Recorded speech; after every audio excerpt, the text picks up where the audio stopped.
जरूरी तो नहीं है, लेकिन वीडियो को देखते हुए लाइक एंड डिसलाइक जरूर कर दिया करें। तो जो मूवी मैं अभी आपको एक्सप्लेन करने वाली हूँ उसका नाम है रियो 2 यानी रियो मूवी का पार्ट 2। मूवी के स्टार्ट में हम उसी ब्लू पैरेट को देखते हैं जो कि अपनी वाइफ यानी उसी फीमेल पैरेट के साथ बहुत खुश होता है, जिसका अपना कलर भी ब्लू ही है। ये हैप्पीली रहते हैं और इनके 3 बेबीज भी हैं। ये अपनी फैमिली में बहुत खुश हैं, लेकिन यहाँ पर एक इशू है। उस फीमेल पैरेट को बिल्कुल भी अच्छा नहीं लगता कि उसके बच्चे उसके फादर यानी ब्लू पैरेट के साथ घर में ही रहते हैं और उल्टे उल्टे काम करते रहते हैं। पहले ब्लू पैरेट को भी तो उड़ना नहीं आता था, तो फीमेल पैरेट को इस बात का डर होता है कि अगर उसके बच्चों ने भी उड़ना ना सीखा तो, क्योंकि वो खुद बहुत एडवेंचरस होती है, वो तो जंगलों से भी नहीं डरती है, तो वो अपने बेबीज को बहुत अच्छे से ट्रेनिंग देना चाहती थी ताकि दुनिया की हर मुश्किल में लड़ सके। जबकि दूसरी तरफ अमेज़न के फॉरेस्ट में हम एक कपल को देखते हैं जो कि एक बोट पर होते हैं। लड़की का नाम लिंडा होता है और उसके साथ उसका हस्बैंड, जो कि एक ऐसी जर्नी पर आए थे जिसमें उन लोगों को कोई रिसर्च करनी थी। पर तभी उनकी बोट पानी में से होते होते वाटरफॉल तक पहुंच जाती है और वहां से नीचे गिर जाती है। वो लोग डर रहे होते हैं कि कहीं उनको कोई चोट ना आए। लकीली उन्हें कुछ भी नहीं होता, पर इसी दौरान उनके हाथ एक ब्लू फेदर लग जाता है जो उन्हीं ब्लू पैरेट्स का होता है, यानी उनके स्पेशियस का ही। अब ये न्यूज टीवी पर आने लगती है, जिसे वो ब्लू पैरेट का कपल भी देख रहा होता है और उसके बच्चे। फीमेल पैरेट तो ये सुन के काफी एक्साइटेड हो जाती है कि वहाँ पर से ब्लू पर्ल मिला है। उसको लग रहा होता है कि अमेज़न फॉरेस्ट में अभी भी काफी सारे ब्लू पैरेट्स हैं और उसे वहाँ पर जाना चाहिए। वो अपने हस्बैंड यानी ब्लू पैरेट से बात करती है, पर ब्लू पैरेट घर रहना ही प्रेफर किया करता था। ब्लू उससे कहता है कि हम यहाँ पर ही रहेंगे, हमारे छोटे छोटे बच्चे हैं। पर बच्चे भी वहाँ जाने के लिए बहुत एक्साइटेड होते हैं और फिर फीमेल पैरेट ब्लू को मनाने लगती है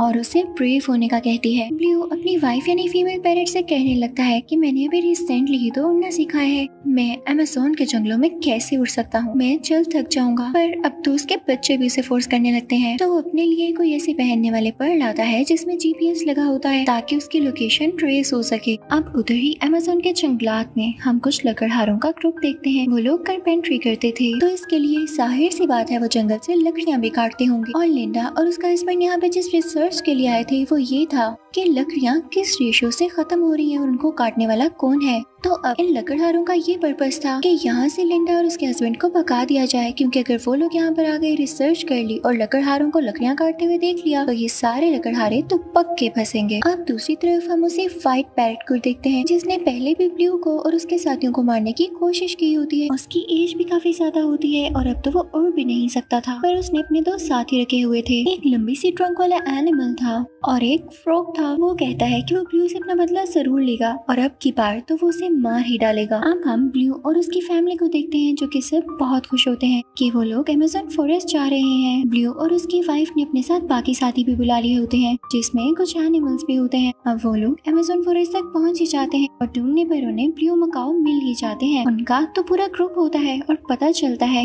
कि ये इसी फीमेल पैरेट की फैमिली है। फीमेल पैरेट के फादर उससे नाराज थे कि वो उन्हें छोड़कर चली गई, पर अब इनमें सुलह हो जाती है कि ये इनसे मिलने आ गई और इन्हें ढूंढ लिया। वहाँ पर सारे के सारे ब्लू मकाओ काफी परेशान होते हैं क्योंकि लकड़हारों ने इतनी ज्यादा लकड़ियाँ काटी कि इनके नेस्ट भी बीच में आ गए। इन्होंने जो अपने घर बनाए हुए थे वो सारे के सारे डैमेज हो गए। ब्लू मकाओ आपस में बातें करने लगते हैं कि इंसान बिल्कुल भी अच्छे नहीं होते। तो ब्लू उनसे कहने लगता है अगर मैं आप लोगों को एक सजेशन दूं तो हमें ये बात उस रिसर्च टीम को बतानी चाहिए, यानी उसी कपल को। क्या पता लिंडा और उसका हस्बैंड हमारे लिए कुछ कर सके। तो वो सारे ब्लू मकाओ कहते हैं नहीं, हरगिज नहीं, हमने कहा ना हमें इंसानों पर ट्रस्ट नहीं। इनको क्या पता था उधर लिंडा और उसका हस्बैंड भी ब्लू मकाओ के रिजर्वेशन के लिए कुछ स्टेप्स ले रहे थे, यानी कि ब्लू मकाओ को ढूंढ रहे थे कि उनकी जान को खतरा न हो और उनको प्रोटेक्ट किया जा सके।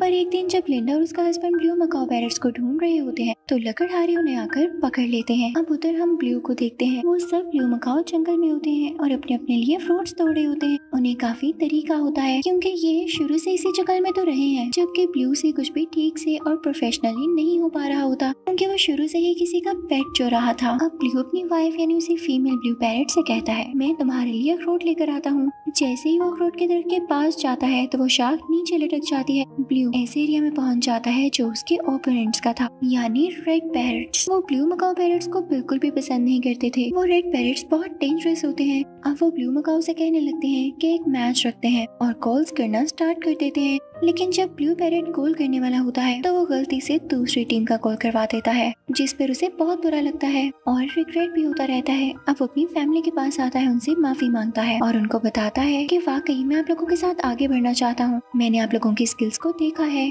आप सब हमेशा मुझे यही कहते हैं कि मैं इंसानों को नहीं भूल पाया, उनके तौर तरीके अभी तक अपने जहन में रखता हूँ। तो ठीक है, आज मैं वो सारे तरीके भूल जाता हूँ जो मुझे इंसानों ने सिखाए हैं। मैं एक जंगली पैरेट हूँ और मुझे वैसा ही बनना चाहिए जैसे आप सब हैं। अब वो बहुत पैशनेट हो जाता है। अब वो सारे ब्लू पैरेट सोचने लगते हैं कि वो लोग लकड़हारों से अपना बदला लेंगे। यहाँ पर लकड़हारे फिर से अपनी मशीन्स लेकर पहुँच जाते हैं, पर यहाँ पर ब्लू मकाओ भी उनका इंतजार कर रहे होते हैं और अब ब्लू से कहा जाता है कि यहाँ पर तुम इंसानों की टेक्निक यूज कर सकते हो। जिस तरह से उन्होंने तुम्हें सिखाया है तुम वैसे अपने पाँव का यूज करना, यानी अपने क्लॉज का, और इसी टेक्निक से तुम लकड़हारों की मशीन को बंद कर देना। ब्लू ऐसा ही करता है, फौरन से उठकर जाता है और उसकी मशीन को बंद कर देता है। लकड़हारा बेचारा उसे रोक भी नहीं पाता, बल्कि हम उसे बेचारा क्यों कह रहे हैं। यहाँ पर हमें ब्लू को अप्रिशिएट करना चाहिए। अब सीन में एंट्री होती है फीमेल पैरेट के फादर की। वो भी ट्रैक्टर के पास जाते हैं लेकिन ट्रैक्टर से टकरा कर नीचे गिर जाते हैं। अब लकड़हारों का ट्रैक्टर वहाँ से लकड़ियाँ इकट्ठी कर रहा होता है कि तभी लकड़ी लगने से वो ट्रैक्टर खुद ही गिर जाता है और वो सब कुछ उसी ब्लू पैरेट पर गिरने लगता है, यानी उस फीमेल पैरेट के फादर के ऊपर। लेकिन तभी वहाँ पर फौरन से लिंडा आ जाती है। उन सब चीजों को उस पैरेट पर गिरने से बचाती है और लिंडा का हस्बैंड आकर उस पैरेट को उठाकर उड़ा देता है। तभी वहाँ पर आ जाता है लकड़हारों का हेड। वो सब दरख्तों के साथ डायनामाइट बांध देता है ताकि दरख्त एक्सप्लोड होकर उड़ जाए और फिर वो उनको काट कर लकड़ियाँ अपने साथ लेकर जा सके। पर तभी यहाँ पर ब्लू आ जाता है और अपनी चून से रस्सियों को खोलकर डायनामाइट्स को दूर फेंक देता है, जिसकी वजह से हेड को बहुत गुस्सा आता है। लेकिन तभी वहाँ पर वही क्रीपी व्हाइट पैरेट आ जाता है। वो यहाँ पर ब्लू से बदला लेने आया था, यानी अब ब्लू मकाओ फैमिली के दो दुश्मन थे, एक वो सारे लकड़हारे और एक ये व्हाइट पैरेट। वो व्हाइट पैरेट जैसे आया था उसने हेड को धक्का दे दिया था, जिसकी वजह से लकड़हारों का हेड नीचे गिर जाता है, क्योंकि वो व्हाइट पैरेट चाहता था कि वो खुद ब्लू को मारे। और अब व्हाइट पैरेट एक स्नेक को छोड़ देता है जो कि सीधा उसी हेड की तरफ जा रहा होता है और वो खुद चल पड़ता है ब्लू को मारने के लिए। अब वो व्हाइट पैरेट ब्लू को पकड़ लेता है। यहाँ पर उस पॉइजनस फ्रॉग का ये काम था कि वो इन पर जहर छोड़ेगी, तो वो एनिमल की बॉडी से एक कांटा निकालती है और उस पर अपना जहर लगाकर उनकी तरफ फेंकती है ताकि ये ब्लू पैरेट को लगे और वो मर जाए। पर गलती से उसका एंगल चेंज हो जाता है और वो कांटा सीधा उसी व्हाइट पैरेट को जाकर लगता है। लेकिन ये क्या, उस पर तो जहर का कोई असर ही नहीं होता। या असल बात आप ये कह लें कि उस पिंक फ्रॉग में कोई जहर नहीं था। जब फ्रॉग को ये पता चलता है कि भाई अब उसकी तो इंसल्ट होने वाली है, तो वो व्हाइट पैरेट को अपने साथ वहाँ से ले जाती है, क्योंकि अब व्हाइट पैरेट अकेला तो कुछ कर नहीं सकता था, वो इतना कमजोर जो था। और जब अब उसके पास भी जहर नहीं तो क्या फायदा। हम लिंडा और उसके हस्बैंड को देखते हैं जिन्हें पैरेट्स ने लकड़हारों के चुंगल से बचा लिया होता है, यानी उनकी कैद से फ्री कर दिया होता है। वो सब बहुत खुश होते हैं, फोन पर डांस कर रहे होते हैं और वो ये डिसाइड करते हैं कि वो सब मिलकर अमेज़न फॉरेस्ट ही रहेंगे, चाहे वो ब्लू की फैमिली ही क्यों ना हो। अब यहाँ पर फीमेल पैरेट का फादर भी कहता है मुझे लिंडा और उसके हस्बैंड को देख के अब इंसानों से नफरत नहीं रही, मैं अपना पर्सपेक्टिव बदल रहा हूँ, सभी इंसान एक जैसे नहीं होते। इसके बाद वो सबसे गले मिलता है और वो सब बहुत खुश हो जाते हैं। इसके साथ साथ एनिमल राइट्स वाले उस व्हाइट पैरेट और फ्रॉग को रियो भेज देते हैं ताकि इन पर पढ़ा जाए कि ये असल में है क्या और इनके माइंड में इतनी इविल बातें क्यों हैं, क्योंकि भाई पैरेट्स को तो क्यूट और अच्छा होना चाहिए। इसी के साथ ये मूवी यहीं पर खत्म हो जाती है। Thank you for watching.